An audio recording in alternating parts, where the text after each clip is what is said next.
And we're back. Welcome back to the Auto Authorities Podcast. My name is Jay, coming to you live. We have an amazing show for you today. We are going to be talking about Carfax. Carfax is one of those things that everybody wants and they think they need, but I'm going to tell you not only what it is and why you shouldn't trust it. And we're going to get going right now. Have you ever felt like you were taken for a ride while buying, selling, or repairing your car? Well, not anymore. I'm Jay, and this is the podcast to tell you what to watch out for, whether you are buying, selling, or repairing your car. With over 26 years of automotive experience, we are the Auto Authorities. This podcast is sponsored by iAutoAgent.com. We're real estate agents for cars. Boom!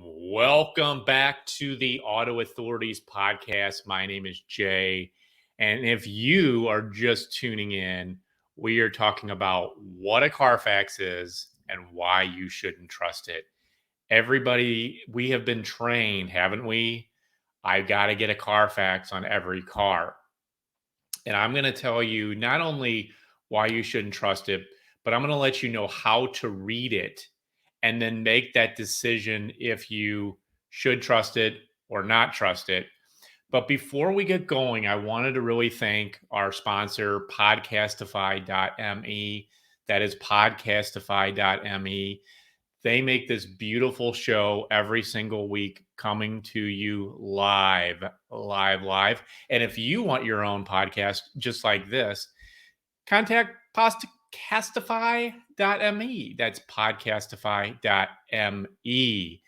And speaking of live, if you want to watch us live, you can go to the Facebook group page, The Auto Authorities Podcast. We broadcast live at 12 p.m. Central Time on Tuesday. Just join our group. And we also have an amazing messenger within that. And what that has done is it's created this community of all of our members of the Auto Authorities Podcast group page. And any questions you have that are automotive related that I can or can't answer, somebody in the group will be able to answer for you. So join our group page. If you would like to watch us, but you're not able to watch us live, you can go to our YouTube page, The Auto Authorities, and then you can click the subscribe button and the notifications button so you can watch our podcasts every single week. And if you're just driving in the car or laying in your bed and you just want to listen to our podcast, we broadcast on 19 other different channels. One of them being iTunes, Pandora, Amazon. There's so many of them, Google, you name it. We broadcast on it. And I would really love, as we go through this, to leave your comments below. Let us know how you feel. I'll answer all your questions for you. And I assure you, I will personally answer those questions. And if I don't know the answer, I'll find out the answer or get you connected with someone that can answer. Let's get started. So there's a couple different types of history reports. One of them is Carfax, but the other one you may not know is called AutoCheck. And what's interesting about these two is they get their information from different places. And very, very common thing that happens is if you take a Carfax and you put it next to an AutoCheck, they will report two completely different things. Sometimes multiple owners versus one of the other reports will say one owner. So it's important to pull both reports if you can, but it can get kind of expensive. Each report for Carfax costs roughly about $40, and AutoCheck is less than that, but it can get very costly as you're running those things. One of the things that I will offer to anybody that contacts us is one complimentary free Carfax or AutoCheck. And you can simply contact us at theautoauthorities.com. That's theautoauthorities.com. And you can leave, just click the contact us page and leave your VIN and the vehicle that you're looking for the Carfax for. And let us know if you have any questions of what you're trying to get. Is it a car you're trying to buy? You're not sure what to do? Let us know. We want to help you. So those are the two. Is there one that's better than the other? Carfax says a lot more data. And the reason why it does is because Carfax has aligned themselves with the different places that will report to them, if that makes sense. So I'm going to give you the places that report to Carfax. So you have mechanics, you have police departments, and you have insurance companies.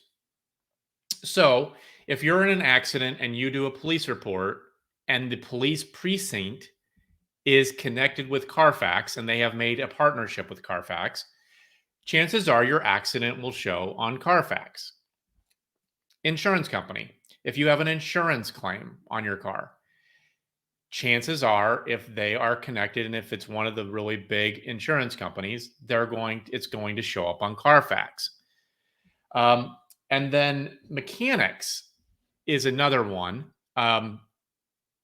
Mechanics, they've made a lot of partnerships with mechanics. So if they've done work on your car, especially like bigger dealerships, it's going to pop up on Carfax. And some of these may be very positive and some of them may be negative. And don't forget the DMV. The DMV also partners with Carfax. Now, AutoCheck, they don't partner with near the companies that Carfax does. So that's why there's so much data on Carfax. But I'm going to tell you as we go through this, why you shouldn't trust Carfax. And I'm going to tell you that at the very end of the program. So let's talk about how the next piece is how to read a Carfax. Now, we have a vehicle finder program over here at iAutoAgent.com. I'm the CEO of iAutoAgent.com. And basically in our vehicle finder program, what we do is we help people find vehicles nationwide, used and new both. We also help businesses help them find vehicles. But one of our processes of our vehicle finder program is doing a full history analysis. And that is the most important. And I'm going to teach you right now how to read a Carfax. And the very first thing that I like to do is I like to scan it for accidents. Now, does it mean it's a bad vehicle if it's had an accident? And the answer is absolutely not. Do not put a ton of weight into it depending on what the report says. And Carfax has gotten really good at reporting if it is a minor, a severe accident, the type of accident it is. Now, that is not 100% correct, though. So as we go through this, I'm going to tell you the things not to just take as written in blood. Take it with a grain of salt. It's better to have it than not have it. I will tell you that. So then you got to look at what the nature of the accident was. What was it? Was it a rear end collision? Was it a front end collision? Was it something that happened on the side? If it's a front end collision and it says minor, most likely it may have been a bumper, but we really don't know if that's the case. In the back, it could be a bumper too. And I have seen on Carfaxes that, so it shows like a picture of a car and it shows all where the damage was. I have seen Carfaxes that are literally highlighted in every panel of the car. And it looks like the whole thing, would, rolled down a mountain. But sometimes it's as simple as a tree branch falling on it and it scratches it in multiple places. That doesn't mean it's a bad vehicle. So sometimes it will say it was an accident, or sometimes it'll just say damage report. I have seen damage reports that are accidents, and I've seen accidents that are damage reports. So again, take with a grain of salt. And how can you protect yourself from like making sure that that this is gonna be chances of a good car? get a pre-purchase inspection from your trusted mechanic. Go to them, get that pre-purchase inspection before you spend the second largest purchase of your lifetime, and let them go over the car. And I want to talk a little bit about luxury cars because it depends on the car also and how severe that the accident can also devalue your vehicle. So if you're in a Chevy Cruze and you have an accident report on the back of your car that says minor damage, and you have a Mercedes with that same report that says rear minor damage, you're going to really want to relook at what you're paying for that Mercedes. Because I'm going to tell you this, it doesn't matter what that says, your vehicle is worth thousands less because it has that accident report. And if you're going to keep the vehicle for the rest of your life, it's not going to make a whole lot of difference as long as you know that you're getting a good vehicle. So it depends on the type of car it is. So if it's a luxury car or higher end car, it's going to make a big effect on the value of your vehicle as well. So as you're buying these vehicles, you have to look, is this priced accordingly? Is it priced under market value because of the accident? So let's go to my deal breakers. So what are my deal breakers? Well, a deal breaker is basically a portion of the Carfax that says, I'm out, I'm not buying the car. And the first deal breaker I have is a flood damage vehicle. Now, we as a country have been literally flooded with vehicles that were in floods. There was that major one in Florida recently. Well, where do these vehicles go after they were in a flood? They're going to go to the auction. When they go to the auction, sometimes they are cleaned up so well that it is undetectable that there has been a flood. So if it says flood, that is probably one of the worst things for your car. So I would not buy that car. The next thing I would do is I would pass if it's a lemon law buyback. So usually Carfax will tell you, sometimes AutoCheck, but a lemon law buyback basically says that person that bought the brand new vehicle had so many problems with the vehicle that literally the manufacturer bought back the vehicle. And I will say this, the chances of a manufacturer buying back a vehicle is about the chances of you winning the lottery. Happens very rarely. And when it does, it's usually a very severe case. So what happens when they're lemon law buybacks? They go to the auction. And I'm going to tell you a story about a gentleman that came to us. He wanted to use the vehicle finder program. And he questioned us because we told him the value. We find the car for you. We vet the dealer's reputation to make sure you're working with a reputable dealer. We do the full history analysis. We do a price analysis to make sure you're getting the best deal. We communicate everything with the dealers. We set up your test drives. We help you with financing. It's a huge thing what we do. And he's like, well, can you do better than me? And I'm like, well, our agents are highly experienced. And yes, we can do better than you. And we're going to keep you from making a really expensive mistake. So what he did was he found a vehicle listed online. So he wanted a Range Rover. And at the time, it was a 2014 Range Rover with 40,000 miles. And it was way, way low on price. It was like $30-something thousand. And it was a $100,000 car at one point. So he's like, well, I'm going to go ahead and hire you guys for the vehicle finder program. Okay. So he hires us. He sends over this Range Rover. It was at an authorized Land Rover dealership. It said in the ad up to certification standards. It was a beautiful picture. And then we did the full history analysis and it said lemon law buyback. And we got to call him back and say, congratulations. We just saved you $40,000 on the Range Rover. And he didn't understand what that meant. And we told him that don't buy that vehicle. because that is not something you want to. Well, Range Rovers and are not the greatest of vehicles anyway, and I know there's a lot of people that like them, but they are very expensive when they break, and the last thing you want is a lemon law buyback. And for those of you just joining us, we're talking about what is a Carfax and why you shouldn't trust it. We're talking about how Carfax reports and the deal breakers. We're going over the deal breakers right now of things to watch out for when you are reading a Carfax. And if you're also just tuning in, you can leave your comments below. You can leave your comments of what I'm saying. I will personally respond to your message. We would love a review from you as well, like on iTunes would be a wonderful thing.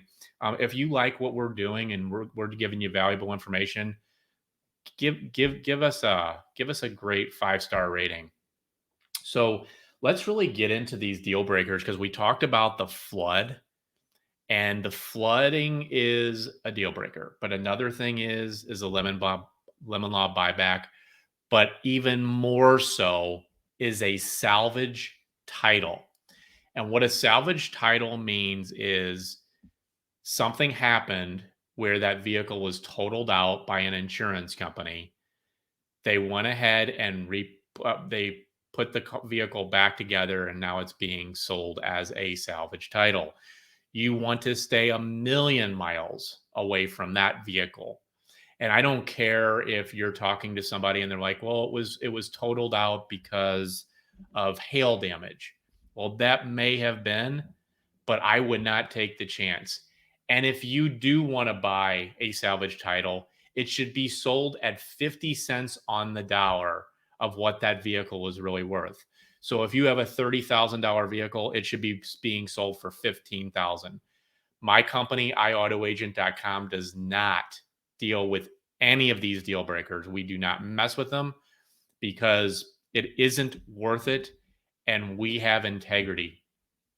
If you want to learn more about our vehicle finder program, just go to iAutoAgent.com and just click buy.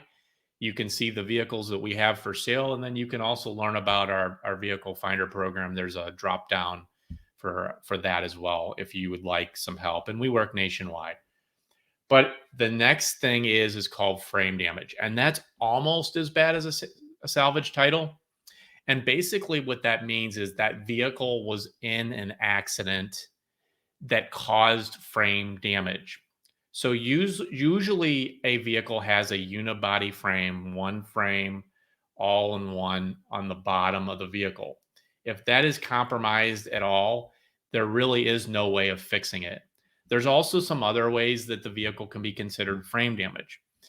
But at the end of the day, Carfax will most likely report that. But one of the things that is better on the auto check side is auto check is partnered with Mannheim Auctions.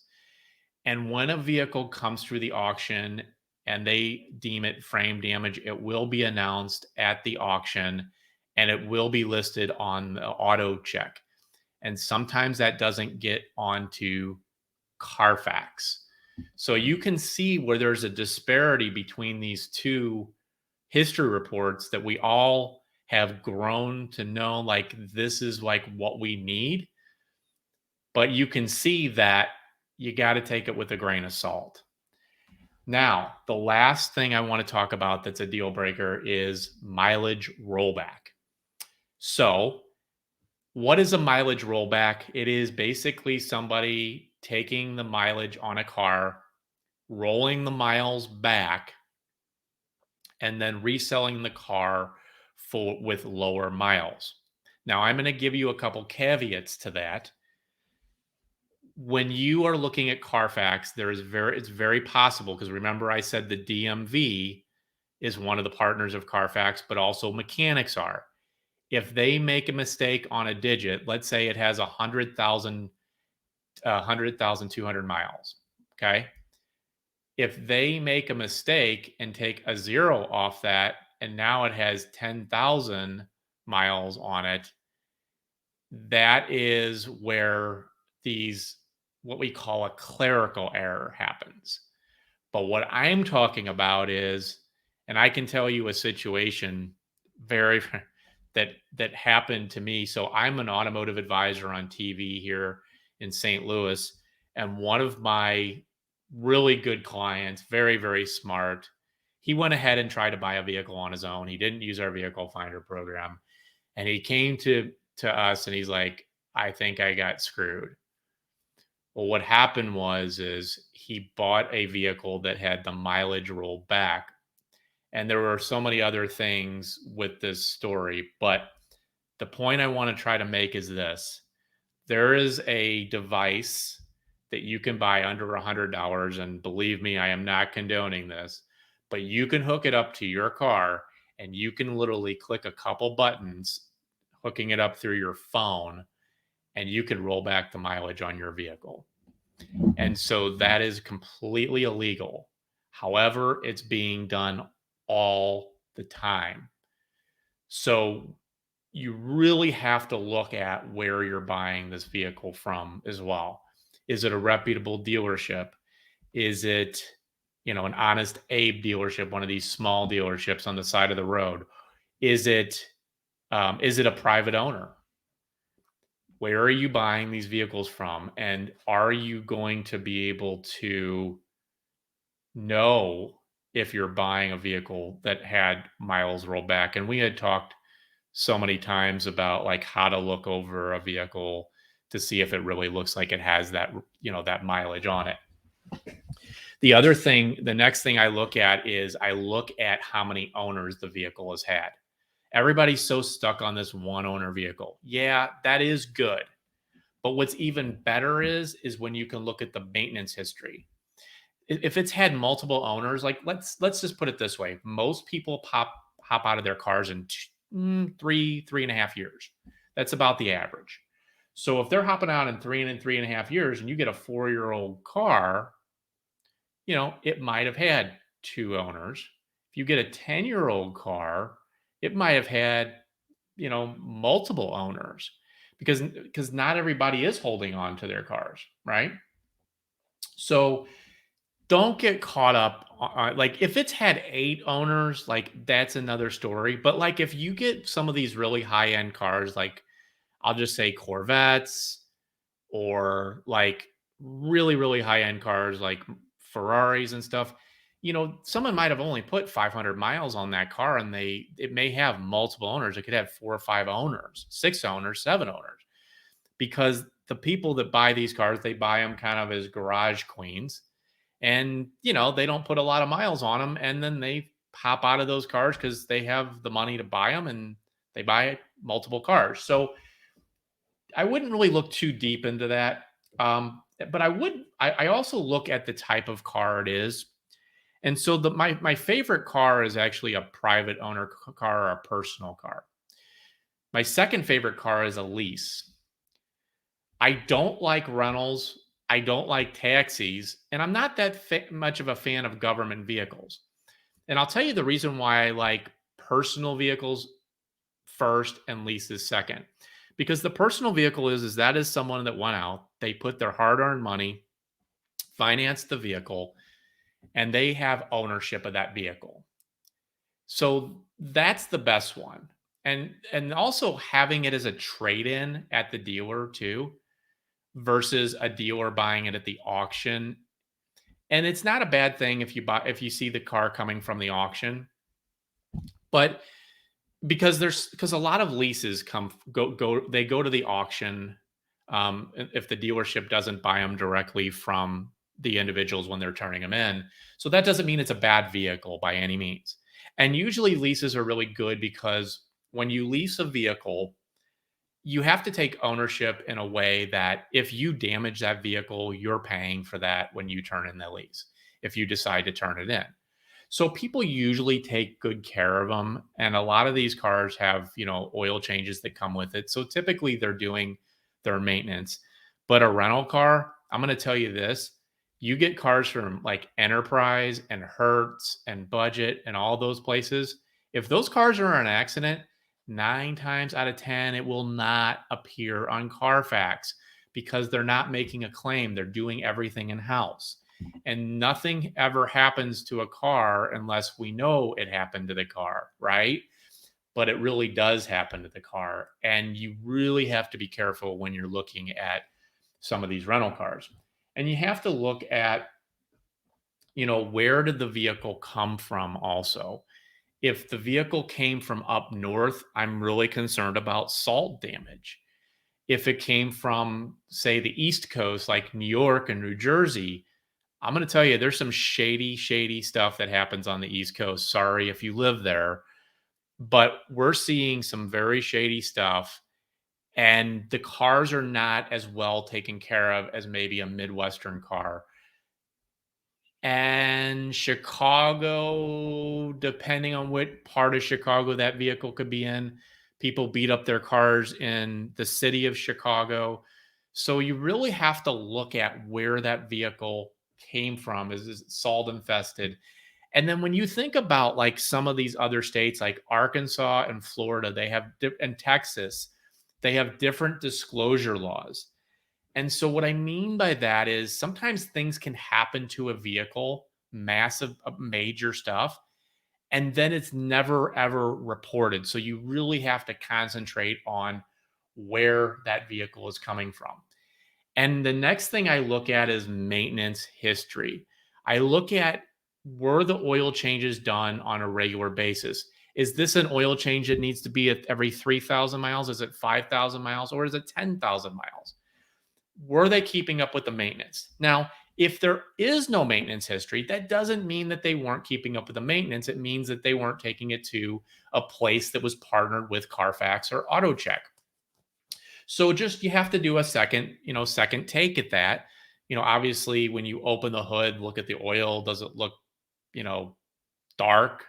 Or is it clear? Has it been taken care of? Was it recently at an auction? If it was at an auction, did the dealership buy it from the auction off lease? Was it a vehicle that had a lot of miles on it and was bought at the auction? That is a red flag to me. But if it's a 1 to 2 year old car coming off lease and the dealership buys it, yeah, that's fine. I mean, that's where they buy their cars from, or they get them as trade-ins.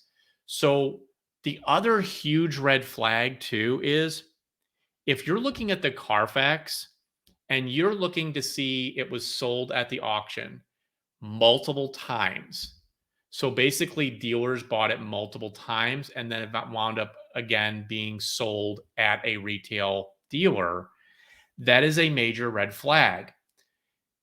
Vehicles that are sold that frequently typically are going to have some type of quirk to them, and we don't know what it is. So that again goes back to having a PPI or a pre-purchase inspection. And bottom line is, there are certain things about Carfax and AutoCheck that do not coincide with each other. And that is truly why I don't trust Carfax. And that's why you shouldn't trust Carfax 100%. It's better than nothing, but take it with just a grain of salt. And if you have a vehicle and you want to dispute Carfax, give us a call. We'll show you how to do it. Just go to the AutoAuthorities.com, go to the contact us. We'll help you dispute it. If you're looking to sell it, if you're looking to buy a vehicle and it needs to be disputed, we'll help you do it. There's a whole process with that, and most people don't know how to do that. And truly, it will affect the value of your vehicle if it's reporting misinformation. So we talked about Carfax, what it is. We talked about the red flags of Carfax.